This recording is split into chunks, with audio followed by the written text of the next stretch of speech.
नमस्कार, जनता की पुकार में आपका स्वागत है। मोदी सरकार के 12 साल पर जनता की राय सुनिए केशवपुरम से। प्रधानमंत्री नरेंद्र मोदी के नेतृत्व में केंद्र सरकार के 12 वर्ष पूरे होने के अवसर पर देश भर में उपलब्धियों और जन कल्याणकारी योजनाओं को लेकर विभिन्न कार्यक्रम आयोजित किए जा रहे हैं।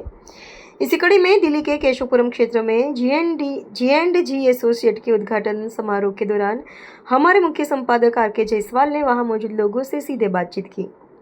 आखिर प्रधानमंत्री मोदी के 12 वर्षों के कार्यकाल को लेकर आम जनता की क्या राय है, लोग विकास, रोजगार, बुनियादी सुविधाओं और सरकार की योजनाओं को किस नजरिए से देखते हैं, आइए सुनते हैं केशवपुरम से लोगों की बेबाक राय। हमारे मुख्य संपादक आर के जायसवाल की इस विशेष ग्राउंड रिपोर्ट में। जायसवाल और आप देख रहे हैं जनमत की पुकार।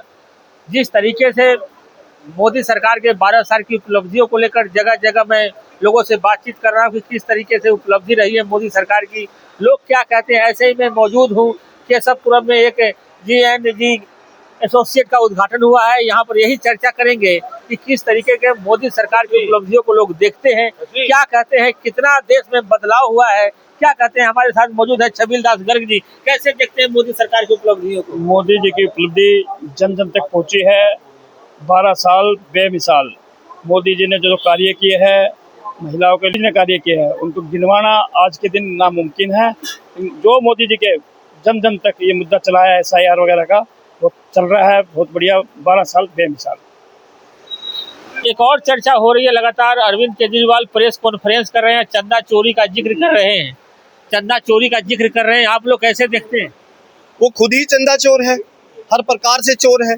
आप कहीं से देख लीजिए, वो विदेशों से इकट्ठा किया हुआ अपना जितना भी जो चंदा आया वो उसे खा गया, वो दिल्ली को खा गया, वो पंजाब को खा गया, और क्या क्या खाएगा वो, बताइए बचा क्या है? बहुत बड़ी आरोप लग रहे हैं कि चंदा चोरी हुआ है राम मंदिर में, उसका नहीं मिल रहा सब कुछ हिसाब किताब। क्या कहेंगे आप लोग? तो राम मंदिर के निर्माण के लिए बहुत आप लोग, यदि किसी ने कोई ऐसा किया है, सच ये है कि अब हमारी पार्टी या हम कहीं पर भी अपने आप ही नेचुरली तरीके से उसे कहीं ना कहीं अपने आप ही दंड मिलेगा। परंतु वो व्यक्ति जो पूरे संसार में सबका सब कुछ खा गया, वो हमारे ऊपर कैसे दोषारोपण कर सकता है? जी, कैसे देखते हैं मोदी सरकार की उपलब्धियों को? क्या क्या विकास हुए हैं या हर प्रकार से विकास हुए हैं। आप कहीं से भी देखिए, चाहे आर्थिक रूप से, चाहे सामाजिक रूप से, चाहे राजनीतिक रूप से, और पूरे देश के रूप से भी देखिए, या चाहे संसार की दृष्टि से देखिए, हर तरह से हमने तरक्की पाई है। ये हमारे 12 साल, ये हमारे पारिवारिक रूप से, और हम जब सामाजिक रूप से देखते हैं तो हम हर प्रकार से सक्षम हुए हैं। हमें हर प्रकार की फैसिलिटी मिली है पूरे देश में भी, और हमारे अगर हम नगरों को भी देखते हैं, हर प्रकार से हम बहुत आगे जा रहे हैं। अच्छा, मोदी के बाद आप लोग किसको देखना चाहते हैं? अभी हमारे मन में सिर्फ मोदी है, मोदी है, मोदी। किस तरीके से देखते हैं मोदी सरकार की उपलब्धियों को? अरे जायसवाल जी, या तो मुझे पता होता ना आपने मेरा इंटरव्यू लेना है तो मैं 2 घंटे में इंटरव्यू खत्म नहीं कर सकता। 2 घंटे में बैठ जाऊंगा, कोई दिक्कत नहीं है। आप आइए मेरे पास टाइम लेकर के, मेरे पास इतनी उपलब्धियां आज पूरे वर्ल्ड के अंदर सिर्फ एक ही नेता, वर्ल्ड का नेता कह रहा हूँ मैं आपको, आज ट्रम्प भी इतना पॉपुलर नहीं है जितने मोदी जी पॉपुलर है। कोई फील्ड ऐसा है ही नहीं जहाँ पर मोदी जी ने उपलब्धियां नहीं ली। अब उपलब्धियां गिनवाऊंगा मैं आपको तो मेरे पास इतना लंबा हिसाब किताब है। विपक्ष तो एथेनॉल पे घेर रहा है, कर रहा है एथेनॉल मिला हुआ रहा है, गाड़ियां खराब हो रही है। देखो जी, जिस आदमी को नहीं पता वो कुछ भी कह सकता है। अब आप ये बताओ, विपक्ष तो ये भी कहता है कि ई मशीन के अंदर हेरा फेरी हो जाती है, क्या किसी ने प्रूव करा आज तक? अब इथेनॉल के बारे में बात कर रहा है, जो मैकेनिकल रिपोर्ट आई आप पढ़ ले, आज के पेपर को पढ़ो, उसमें साफ लिखा है 20% वो मिलाने के बाद किसी भी प्रकार का गाड़ियों के इंजन पर कोई इफेक्ट नहीं पड़ेगा।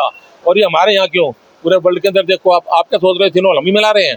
आप उन कंट्रीज में जाकर देख ले, डेवलप्ड कंट्री में भी मिल रहा है सारा का सारा जा करके। पर हमारे देश का सबसे बड़ा दुर्भाग्य ये है, यहाँ का विपक्ष सिर्फ विरोधी बातें करता है। उन्होंने कभी, अच्छा एक बात पूछो, आप एक काम करना, कभी विपक्ष वाले के पास खड़ो गए ये पूछना कि मोदी की उपलब्धि बताओ, एक भी उपलब्धि बताओ। अगर वो बता दे तो मेरे को आके बता देना कि उसने ये उपलब्धि बताई है। और मोदी जी की परेशानियां, बीमारियां, वो उनसे कितने भी पूछ लो 500 बता देंगे, जो होंगी ही नहीं। तो इसलिए विपक्ष के बारे में हमारे से बात करने का कोई फायदा नहीं। ऐसा बताओ, रिजल्ट आता है आपको पता नहीं चल जाता कि मोदी की क्या पोजीशन है वर्ल्ड हिंदुस्तान में?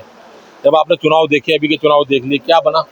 तो इसलिए विपक्ष को तो अपना काम करने दो, खुश रहने दो कि हम जो है विपक्ष में बैठे रहने दो।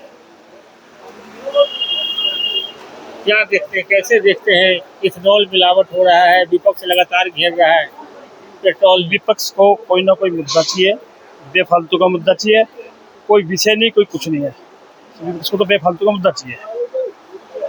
हाँ भाई, सर्वप्रथम हम G&G एसोसिएट्स को बधाई देते हैं जिस उपलक्ष्य में यहाँ आए हैं। आज इनका ऑफिस का अपना उद्घाटन हुआ है। सर्वप्रथम हमारे सचिन गर्ग जी हैं, छबिलदास गर्ग जी के बेटे, उनको बहुत बहुत बधाई। और छबिलदास गर्ग जी हैं, इनको बहुत बहुत यहाँ तो बधाई। चर्चा यही हो रही है कि मोदी सरकार की उपलब्धियों को कैसे देखते हैं? उनको भी करेंगे। हमारे बेटे रुचि गर्ग हैं जिन्हों का ऑफिस खुला है, इन सबको आज सर्वप्रथम बधाई, बहुत बहुत बधाई। उसके बाद मोदी जी के ऊपर तो चर्चा पूरा देश करता ही है और विदेशों तक भी सारी जगह चर्चा ही होती है। लेकिन आपने एक अभी चर्चा की थी, तो उसमें जो भी कोई चोर है उसको सजा मिलेगी, वो चाहे किसी हमारी पार्टी का हो चाहे किसी पार्टी का, उसको तो सजा मिलेगी जो भी हो। आज आपके कार्यालय का उद्घाटन हुआ है, लोग बधाई दे रहे हैं, क्या कहेंगे? सबका आशीर्वाद चाहिए, सबका साथ चाहिए, जिससे हम आगे तरक्की कर सके। इसके अंदर इस ऑफिस में बैठे क्या क्या काम करेंगे? इस ऑफिस में जो हम नॉर्मली सब वही काम करेंगे जिसके अंदर से हम जन सेवा होती है और अपना आधार कार्ड वगैरह, पैन कार्ड वगैरह का अप्लाई करना या इस तरीके के सारे काम, जिसमें लीगल कंसल्टेंसी वगैरह सब उसके अंदर। क्या क्या काम होंगे यहाँ? लीगल कंसल्टेंसी के सारे केसेस होंगे जो भी लॉ फर्म के अंदर किए जाते हैं, सिविल और क्रिमिनल केसेस जो भी होते हैं सारे किए जाएंगे। GST फाइलिंग, इनकम टैक्स के कोई भी केसेस हैं सारे ही किए जाते हैं यहाँ पे। तो देख रहे हैं किस तरीके से लोग यहाँ पर बधाइयाँ दे रहे हैं। मैं बातचीत कर रहा था लोगों से, मिलते किसी और नई खबरों के साथ। नमस्कार। अगर आपने हमारा अभी तक चैनल सब्सक्राइब नहीं किया है तो कृपया चैनल सब्सक्राइब कर लें, लाइक करें, शेयर करें, कमेंट करें। तो मिलते हैं फिर किसी और खबरों के साथ। नमस्कार।